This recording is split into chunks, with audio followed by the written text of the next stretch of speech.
শেষ মুহূর্তে passing out প্যারেডে তাদেরকে পাসিং আউট প্যারেডের আগে তাদেরকে বাদ দিছে। 40তম বিসিএস এর পুলিশ ক্যাডারে নিয়োগ পাওয়া 25 জন সহকারী পুলিশ সুপার বা এসপির মধ্যে 21 জনের চাকরি নিয়ে ঝামেলা হয়েছে, তাদেরকে বলা হয়েছে তারা আস্তে হাঁটছে। স্যার, এত বিপুল সংখ্যায় কি এর আগে আর কখনো এরকম করা হয়েছে? না, সংখ্যার হেরফের হতে পারে, তো প্রশিক্ষণকালে শুধু না, চাকরির সূচনাতে কিন্তু আসলে সকলেই কিন্তু শিক্ষানবিশ থাকে। ওই পিরিয়ডটাকে 2 বছর, 2 বছর শিক্ষানবিশ থাকে। ওই সময় যে কাউকে কিন্তু কর্তৃপক্ষ যদি মনে করে যে সে কম্পিটেন্ট না, অথবা কম্পিটেন্সের প্রশিক্ষণে বা তার সার্ভিসে সে যথাযথ কম্পিটেন্সের পরিচয় দিতে পারছে না, বাদ দিতে পারে। এই ক্ষমতা সরকারের আছে।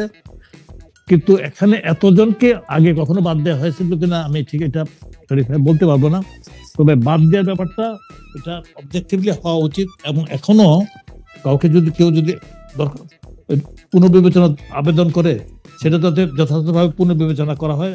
আপনার এই দাবির সাথে আমি কিন্তু একমত, এখনো আমি মনে করছি। যেটা এই ব্যাপারে কিন্তু জনপ্রশাসন মন্ত্রণালয় কিন্তু বলেছে তারা পর্যালোচনা করবে, প্রত্যেকটা কেস 1-to-1 পর্যালোচনা করবে। আচ্ছা, আমি মহিউদ্দিন সাহেব, আমি একটা কথা বলতে চাই। জি স্যার, বলেন। সেটা হচ্ছে গত সরকারের আমলে যে নিয়োগগুলো হয়েছে অথবা অনেক উপযুক্ত লোককে বাদ দেওয়া হয়েছে, তার মধ্যে একটা রাজনৈতিক কনসিডারেশন অনেক বড় হয়ে দেখা দিয়েছিল। সুতরাং আমরা আসল যদি রাজনৈতিকভাবে নিয়োগপ্রাপ্ত অযোগ্য লোক নিয়োগ হয়ে থাকে এবং দলীয় লোক নিয়োগ হয়ে থাকে, এটা বলতে এত সংকোচ কেন? এটা তো সংকোচহীন ভাবে নিঃসংকোচে এটা বলা দরকার যে এই লোকগুলো, এত বিপুল সংখ্যক লোকগুলো নির্বাচন যে নেওয়া হয়েছে, এর মধ্যে রাজনৈতিক প্রভাব ছিল অনেক বেশি, যেই কারণে এটা বাদ দেওয়ার একটা বিষয় আসতে পারে। কিন্তু সেই কথাটা থাকলেও সেই কথাটা পরিষ্কার করে বলা হচ্ছে না কেন? স্লো হেঁটেছে, আস্তে হেঁটেছে, এইটা তো আমি মনে করি না যে এটা খুব একটা বড় ধরনের কারণ হতে পারে। আমি তো মনে করি যে যে নিয়োগগুলো হয়েছে, অনেকের নিয়োগ বাতিল হয়েছে আগে, মানে পরীক্ষা দিয়েও উপযুক্ত ছেলে মেয়েরা পায় নাই, আর 14 গোষ্ঠী কি করে, তার ডিএনএ কি আছে, এইসব টেস্ট করে কিন্তু অনেককে বাদ দেওয়া হয়েছে। এখন এখানে আবার আরেক ডিএনএ টেস্ট করে লোকজনকে নেওয়া হয়েছে, তার ওই যোগ্যতা না থাকলেও নেওয়া হয়েছে। এই বিষয়গুলো খতিয়ে দেখা হচ্ছে না কেন? এই বিষয়গুলো সামনে আসছে না কেন? অ্যাবসলিউটলি, এটা আমি প্রফেসর তোফায়েল আহমেদ, আপনি এটা খুব সুন্দর করে বলছেন। আমার মনে হয় যে যদি রাজনৈতিক বিবেচনায় কোনো নিয়োগকে বাতিল করতে হয়, তাহলে সেটাকে বলতেই হবে যে রাজনৈতিক বিবেচনায় নিয়োগ ছিল, তারা যোগ্য ছিল না, তাদেরকে বাতিল করা হয়েছে, এই ঢাক গুড়গুড় না করে। আর যদি মানে ঘটনাটা হয় হচ্ছে এরকম যে আমরা এটাকে মানে ন্যায্যতার বাইরে তো আসলে কোনো কথা হইতেই পারে না, মানে এটা আমার মনে হয় যে প্রফেসর তোফায়েল আহমেদের সাথে আমি সম্পূর্ণভাবে একমত।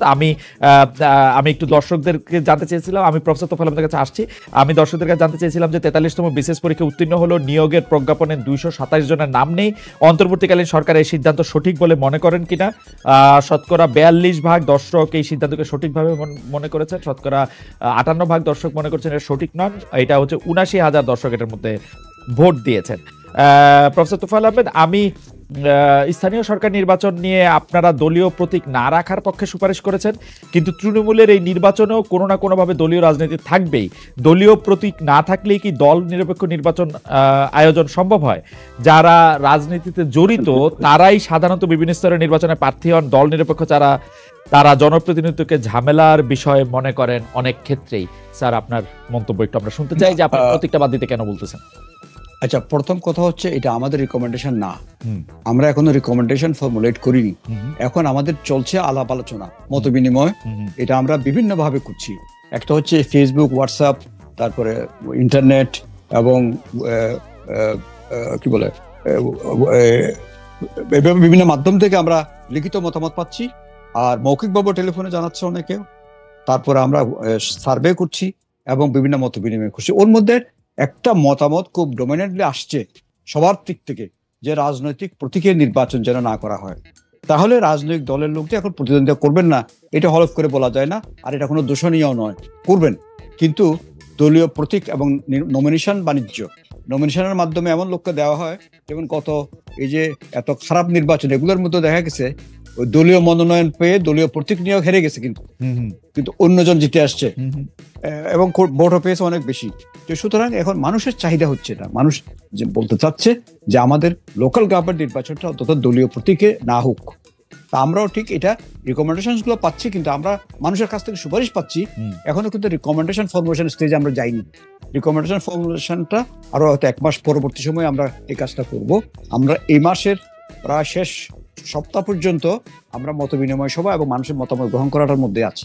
স্যার, মাঠ পর্যায়ে গবেষণা করতে গিয়ে কিরকম দেখলেন? যে আমরা শুনেছি যে এখন স্থানীয় সরকার পর্যায়েও নির্বাচনে প্রচুর টাকা পয়সা খরচ করা হয় এবং প্রচুর যেটাকে বলা হচ্ছে যে মাসল ব্যবহার করা হয়। আপনারা কেমন দেখলেন এবং এই নির্বাচনটা কি খুব লাভজনক? মানে ইউনিয়ন পরিষদের নির্বাচন, উপজেলা পরিষদের নির্বাচন, সেটা অনেক লাভজনক কিনা? লাভজনক হলে এটা কেমনে? আচ্ছা, এটা খুব ইন্টারেস্টিং প্রশ্ন। হ্যাঁ, এটা নিয়ে কিন্তু আমরা খুব ইন্টারেস্টিং মাঠ থেকে বহু রকমের ফিডব্যাক পেয়েছি, কিছু শেয়ার করছি আপনার সাথে এখানে। প্রথম কথা হচ্ছে, নির্বাচনে টাকা খরচ করা বাংলাদেশে একটা সংস্কৃতি হয়ে দাঁড়িয়েছে, পলিটিক্যাল কালচার হয়ে দাঁড়িয়েছে। খরচটা দৃশ্য এবং অদৃশ্য দুই রকমের আছে। দৃশ্যমান খরচটা এখন কিন্তু কমে গেছে, কারণ যেহেতু ভোট হচ্ছে না, মানে বিগত 15 বছর যদি ধরেন, দৃশ্যমান খরচ যেটা আগে পোস্টারে হয়, প্রচারণায় হতো, এটা কমে গেছে। অদৃশ্য খরচটা বেড়ে গেছে, যে বিভিন্ন জায়গায় টাকা দেওয়া, প্রশাসনকে টাকা দেওয়া, রাজনৈতিক নেতাদের টাকা দেওয়া, নমিনেশন ম্যানেজ করা, পুলিশ এবং আদার প্রশাসন ম্যানেজ করা, ওখানে কিন্তু প্রচুর খরচ। তারপর হচ্ছে কিছু ক্যান্ডিডেট বসিয়ে দেওয়া, প্রতিদ্বন্দ্বিতাবিহীন করা, এখানে অদৃশ্য খরচ অনেক অনেক অনেক বেশি। আচ্ছা, এগুলো করে নির্বাচিত হচ্ছে। নির্বাচন হওয়ার পরে যেই অর্থটা লোকাল গভর্নমেন্টের জন্য বরাদ্দ থাকে সরকারি, সেই টাকাটা কিন্তু যা খরচ হচ্ছে সেই তুলনায় কিন্তু টাকাটা খুব কম। এই পুরো টাকাটা যদি কেউ মেরে দিতে পারে, তারপরও তার নির্বাচনের খরচ আসবে না, তাহলে এখানে লাভটা কোথায়?